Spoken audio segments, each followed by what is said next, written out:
নমস্কার, আমার রান্নাবাটি চ্যানেলে আপনাদের সকলকে স্বাগত জানাই।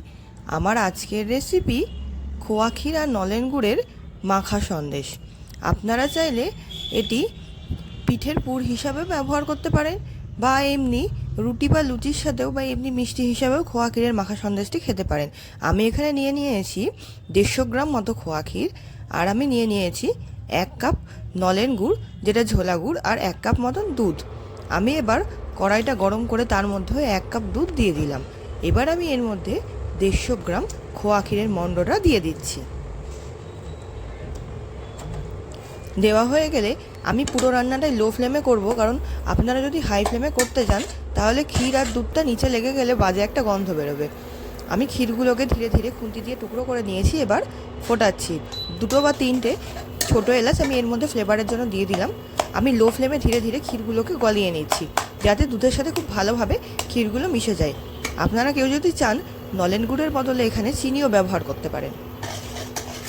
আমি ধীরে ধীরে লো ফ্লেমে খুব ভালোভাবে ফুটিয়ে নিচ্ছি। ফোটানো হয়ে গেলে আমি এর মধ্যে যে 1 কাপ ঝোলা গুড় বা নলেন গুড় নিয়েছিলাম সেটা আমি দিয়ে দিলাম পুরোটাই। মিষ্টিটা আপনারা আপনাদের প্রয়োজন মতন ব্যবহার করবেন। গুড়টা দেওয়ার পর আমি ভালোভাবে নেড়ে দিচ্ছি, যাতে নিচে কোনোভাবেই দুধ বা ক্ষীর লেগে না যায়। দেখুন এবার ভালোভাবে ক্ষীরটা ফুটে উঠেছে। আমাদের ক্ষীরটাকে মেরে একদম কম করতে হবে, এর জন্য ভালো করে লো ফ্লেমে ফোটাতে হবে, যতক্ষণ না আমাদের ক্ষীরটা ঘন হয় মাখা সন্দেশের মতন। আপনারা চাইলে শুধু শীতকাল নয়, বছরের যে কোনো সময় এই রেসিপিটি ব্যবহার করতে পারেন। খুবই সুস্বাদু একটি মিষ্টি, বাড়িতেই আপনারা বানিয়ে খেতে পারবেন। দেখুন ধীরে ধীরে আমার ক্ষীরটা ঘন হয়ে আসছে।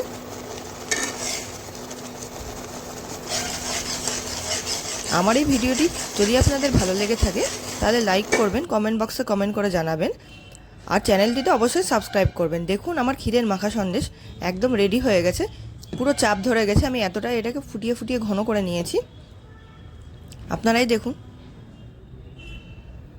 আমি ধীরে ধীরে এবার একটা থালার মধ্যে সন্দেশটাকে সার্ভ করছি।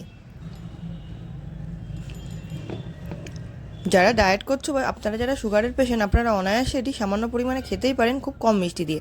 দোকানের কেনা মিষ্টির থেকে এটি খেতে স্বাদে খুবই ভালো হবে।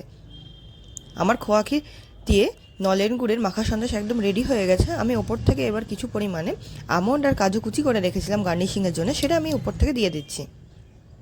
আপনারা চাইলে এখানে অন্য কোনো ড্রাই ফ্রুটসও ব্যবহার করতে পারেন।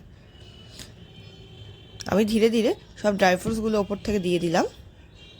আমাদের খোয়া ক্ষীর আর নলেন গুড় দিয়ে তৈরি করা মাখা সন্দেশ একদম রেডি অ্যান্ড সার্ভ।